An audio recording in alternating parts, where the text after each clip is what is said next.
Baik, Assalamualaikum warahmatullahi wabarakatuh. Perkenalkan, nama saya Kairiansa dengan NPM 233510311. Di sini saya akan menjawab pertanyaan dari praktikum Big Data untuk menyelesaikan tugas satu. Pertanyaannya itu ada yang pertama, berdasarkan teori 5V, jelaskan secara spesifik sebuah contoh kasus nyata di industri, perbankan, atau e-commerce, di mana perusahaan tersebut harus menangani permasalahan volume dan velocity secara bersamaan.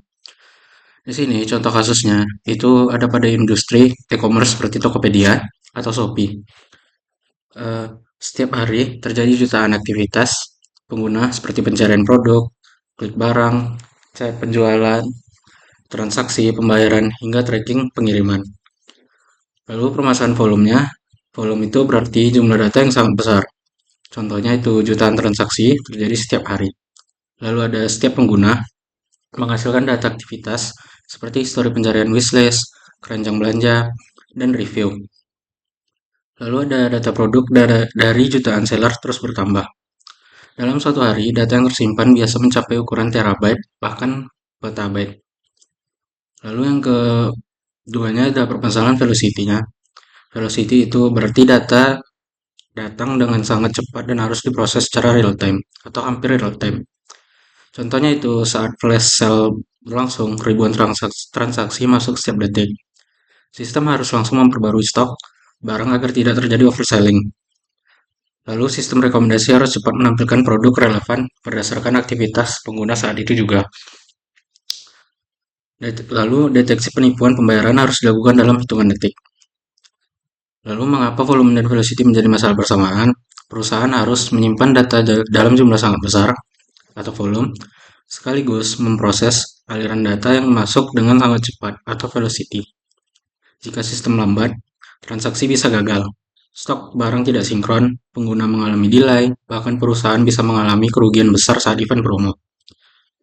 Karena perusahaan biasanya menggunakan teknologi big data seperti Apache Hadoop dan Apache Spark untuk memproses data secara paralel dan cepat. Lalu pertanyaan kedua, mengapa eksekusi data di memori in-memory atau in-memory processing pada Apache Spark membuat jauh lebih efisien dibandingkan membaca data langsung dari hard drive berulang kali?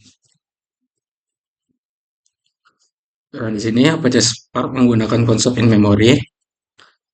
Processingnya itu data diproses langsung di RAM atau memori tanpa harus terus-menerus membaca dari hard drive. Ini ada hard drive yang lebih lambat. Ketika sistem membaca data dari hard drive, proses membutuhkan waktu lebih lama. Terjadi bottleneck atau I/O input output. CPU sering menunggu data selesai dibaca. Kecepatan hard drive jauh lebih lambat dibanding RAM. Kenapa Spark penyimpanan data di memori? Pada Spark, data yang sering digunakan akan disimpan sementara di RAM, sehingga proses berikutnya tidak perlu membaca ulang dari file dari disk. Akibatnya, proses analisis jauh lebih cepat, cocok untuk machine learning, cocok untuk streaming dan data real time, dan efektif untuk iteratif processing. Contoh sederhananya, misalnya perusahaan ingin menganalisis perilaku pelanggan sebanyak 10 kali. Pada sistem biasa data dibaca dari hard drive sebanyak 10 kali. Pada Spark, data cukup dibaca sekali lalu disimpan memori untuk dipakai berulang. Karena RAM memiliki akses sangat cepat, waktu pemrosesan bisa menjadi berkali-kali lipat lebih efisien dibanding metode tradisional berbasis disk. Mungkin sekian yang dapat saya sampaikan. Mohon maaf jika ada kekurangan. Wabillahi taufiq wal hidayah. Wassalamualaikum warahmatullahi wabarakatuh.